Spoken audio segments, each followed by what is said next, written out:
Hai teman-teman, selamat datang di Keluarga Monbata. Ketemu lagi dengan aku Jusni Ambarita. Di video kali ini kita mau bahas tentang materi pembelajaran imunisasi dasar. Kenapa kita bahas ini? Karena ini pengalaman aku dan teman aku juga. Ketika ujian SKB keluar beberapa soal tentang imunisasi dasar, namun pertanyaan yang berbeda antara aku sama teman aku. Nah, kenapa kita perlu bahas materinya? Karena jangan sampai ujian SKB kalian yang keluar tentang imunisasi ini tidak sama dengan pertanyaan yang kami dapat. Jadi, perlu teman-teman untuk memahami tentang imunisasi dasar dulu. Namun, di materi imunisasi dasar ini, kita nggak bahas secara lengkapnya, karena kalau untuk dibahas secara lengkap, aku sendiri untuk pelatihan ini butuh waktu 3 hari untuk pelatihan imunisasi dasar saja. Nah, tapi di sini Bang bakal aku share tentang materi imunisasi dasar sesederhana mungkin, seringkas-ringkasnya yang kemungkinan keluar soal ketika ujian SKB. Jadi materi pembelajaran imunisasi dasar ini bukan hanya untuk perawat, tapi untuk bidan juga. Jadi jangan sampai bidan-bidan atau dokter bakal dapat soal tentang imunisasi dasar ini. Ikuti terus videonya, jangan di-skip.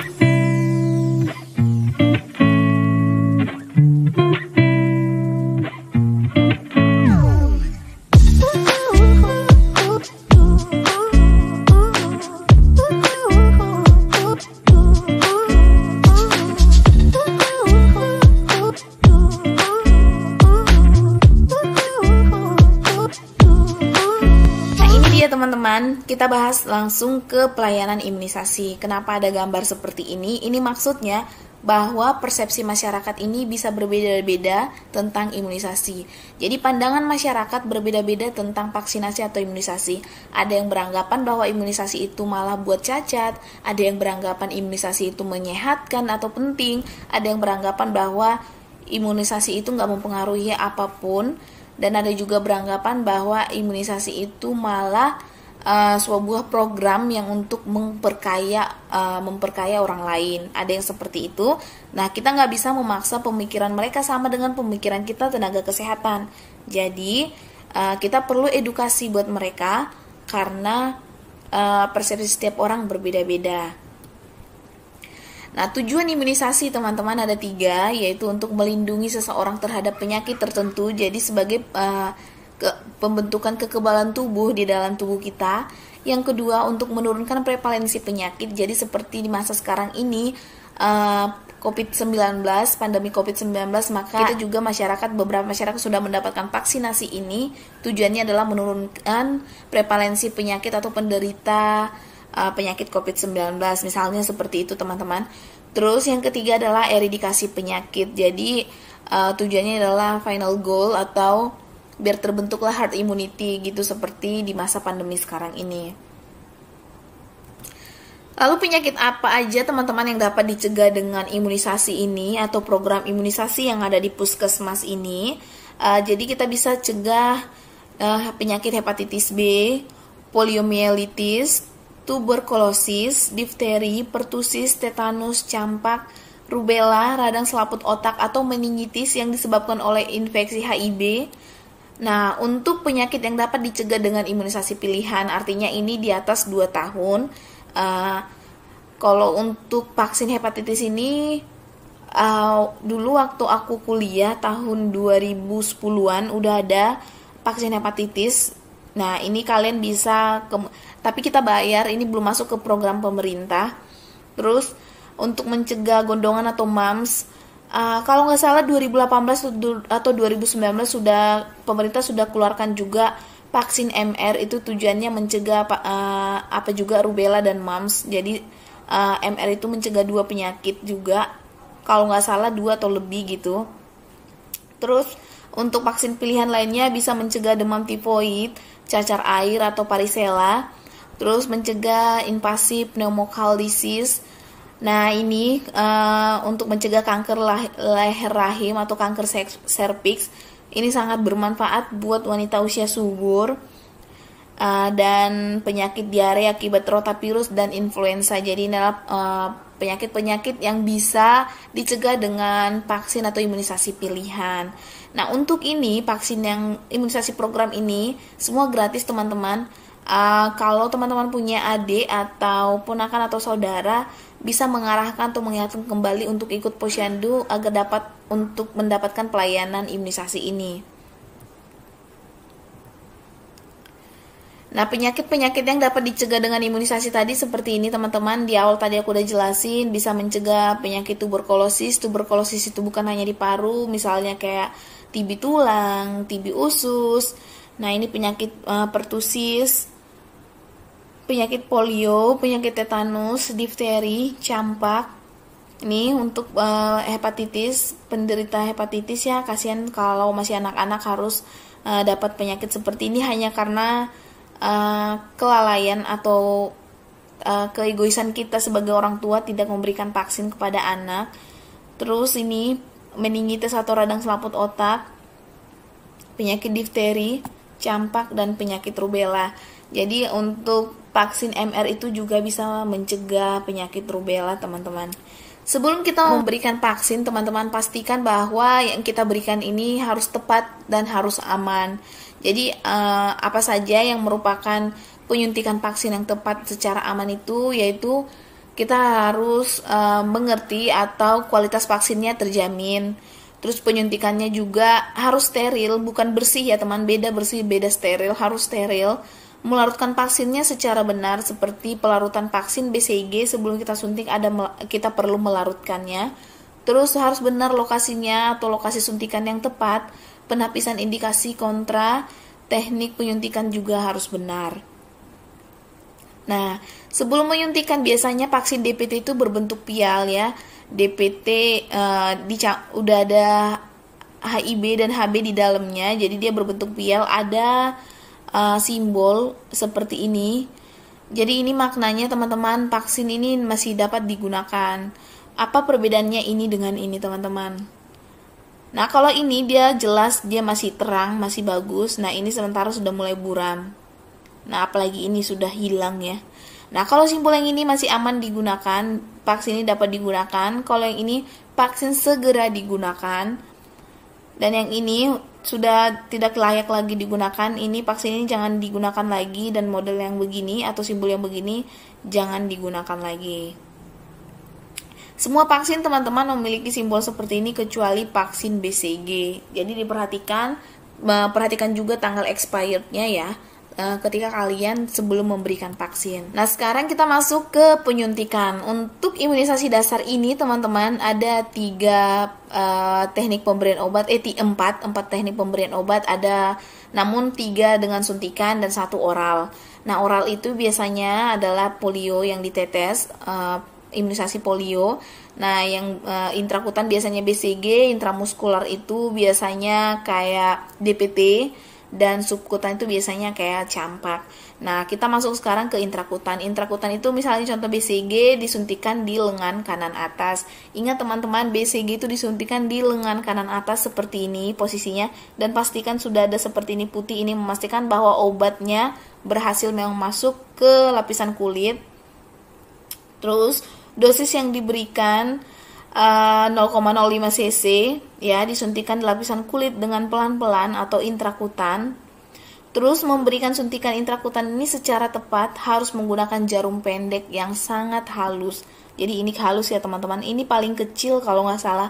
Kalau teman-teman udah ikut atau udah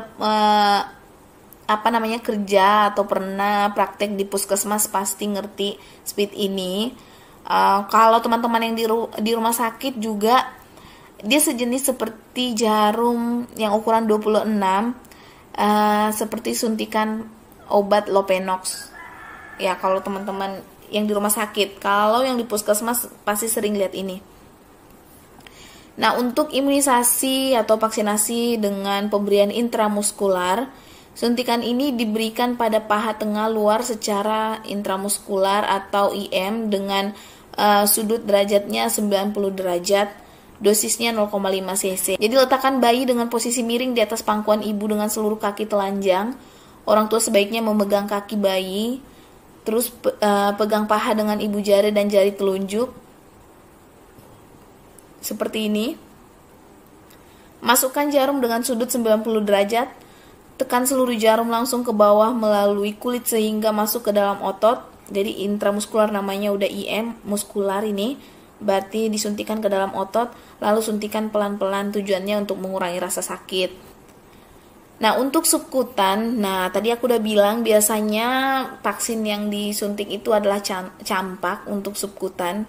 Diberikan dengan dosis 0,5 cc di lengan kiri atas, seperti ini teman-teman.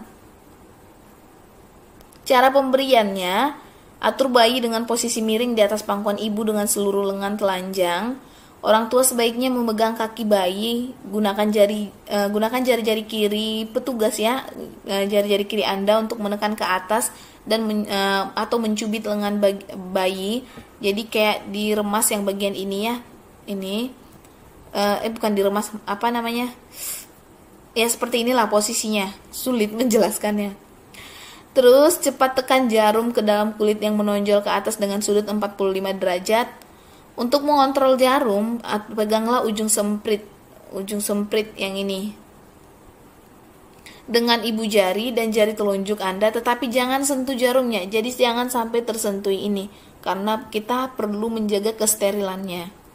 Nah, ingat teman-teman, subkutan itu suntikannya di mana dan membentuk sudut berapa derajat. Seperti ini ya teman-teman. Nah, teknik atau cara penyuntikan imunisasi. Kalau subkutan itu diberikan untuk misalnya vaksin atau imunisasi campak, MR, dan varicella. Nah, untuk intramuskular itu pemberian vaksin hepatitis B, DPT, HB, dan HIB. Ini satu ya teman-teman, dia satu pial. DPT, HB, HIB, dan IPP. Ini polio, tapi dia berbentuk suntikan. Dan vaksin polio juga berbentuk oral. Dan BCG suntikannya melalui intrakutan. Jadi ada 4 teknik untuk pemberian imunisasi dasar: subkutan, oral, intrakutan, dan intramuskular. Ukuran ADS dan penggunaannya. Jadi kalau teman-teman udah pernah mendampingi jurim dalam melakukan pelayanan imunisasi, pasti ini nggak asing. Jadi pemberiannya dengan ukuran ADS 0,05 mili itu pemberian imunisasi BCG. 0,5 mili ini pemberian imunisasi DPT, HB, HIB, campak, DT, TD, dan IPP.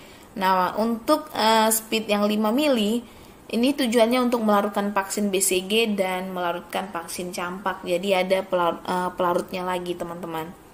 Jadi jangan gunakan speed yang 5 cc ya teman-teman untuk melakukan imunisasi, besar sekali untuk bayi balita. Nanti bayi balitanya kesakitan. Nah, ini jadwal imunisasi. Jadi setiap bulannya, kenapa disarankan seluruh orang tua yang memiliki bayi balita itu datang kunjungan posyandu minimal sekali sebulan. Kalaupun tidak bisa hadir, disuruh menghubungi fasilitas kesehatan terdekat. Nah, ini dia untuk pemberiannya. Ini teman-teman kalau bisa dihafal, karena jangan sampai salah satu dari sini yang ditanyakan untuk kalian. Umur 0 bulan 0 sampai 7 hari.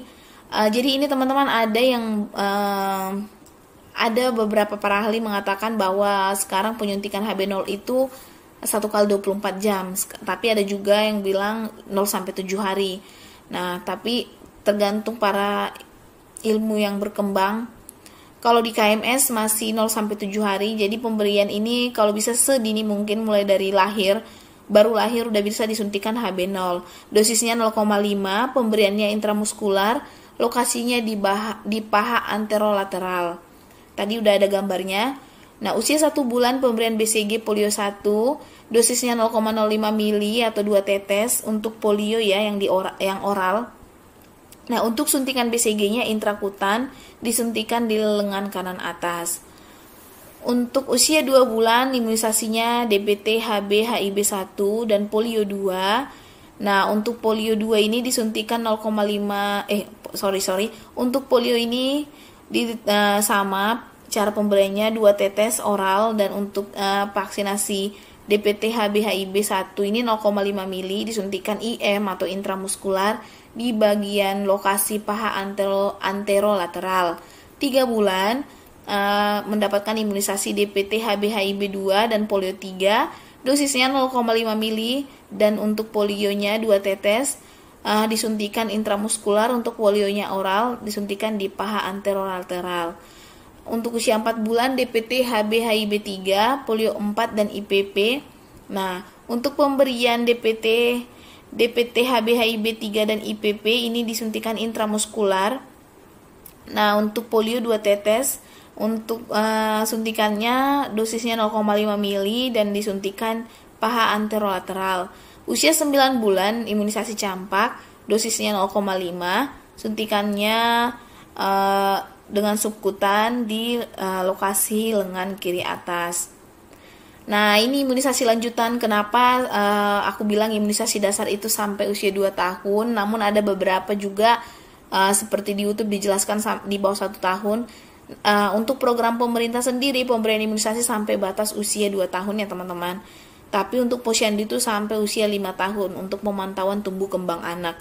Jadi tadi kan sudah disuntikan DPT. Nah, di usia 18 bulan atau di usia 1,5 tahun dapat suntikan itu lagi teman-teman, namanya DPT lanjutan.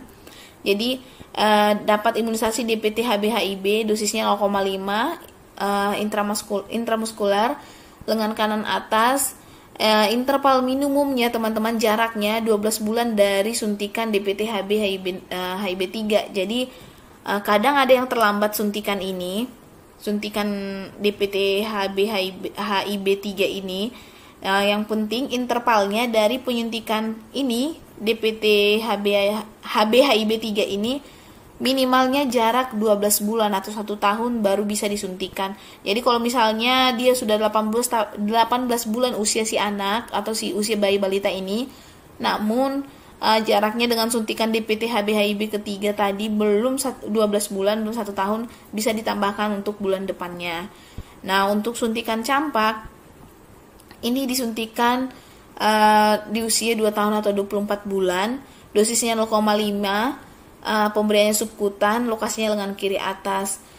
Pemberian intervalnya 6 bulan dari dosis campak pertama. Jadi campak pertama itu disuntikan di usia 9 bulan. Jadi intervalnya penyuntikan yang pertama ke penyuntikan berikutnya harus minimalnya 6 bulan.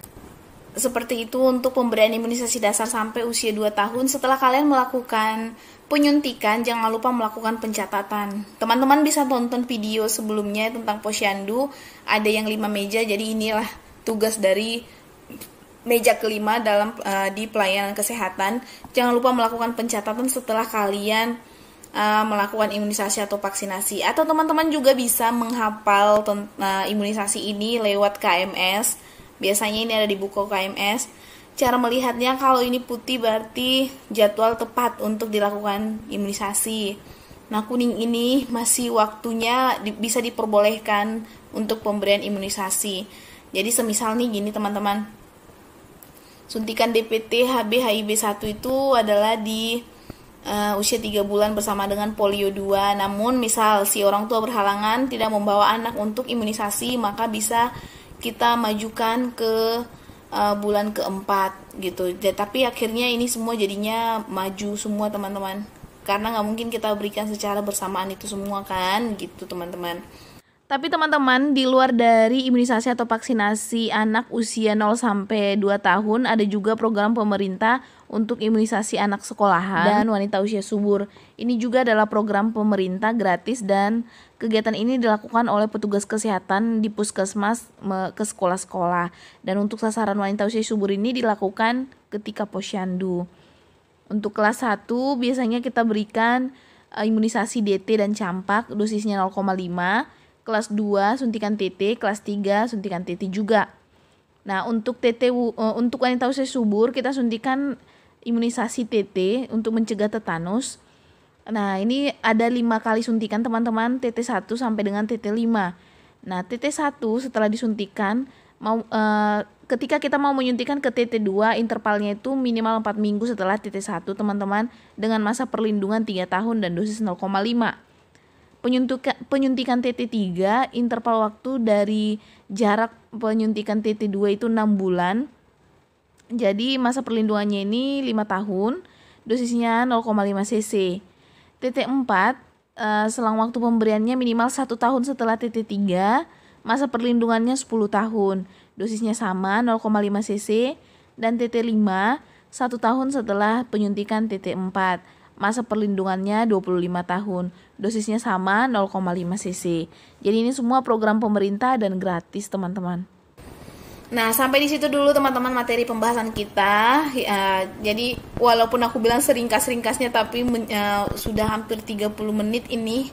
Ya, semoga bermanfaat. Ini langsung aja kita membahas soal. Ini soal-soal yang muncul ini ada 5 soal. Ini adalah soal yang aku dan teman aku dapat waktu ujian SKB. Semoga soal ini juga yang keluar untuk teman-teman semua ketika menghadapi ujian SKB.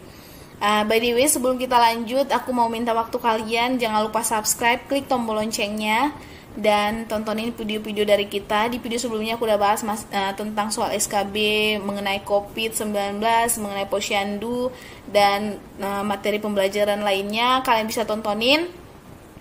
Dan jangan lupa like, komen, kita mau bahas materi pembelajaran apa lagi. Oke, langsung aja teman-teman. Soal yang pertama, imunisasi dasar apa yang dapat diberikan pada bayi usia 3 bulan? A. BCG dan polio 1, B. HB0, C. DPT, HB, HIB 2, polio 3, D. Campak, E. DPT, HB, HIB 3, polio 4, dan IPP. Jawabannya apa teman-teman? Tadi kita udah belajar ya, kalau usia 3 bulan itu imunisasi apa? Coba menurut teman-teman apa? Oke. Sudah kalian jawab ya. Jadi jawabannya adalah C.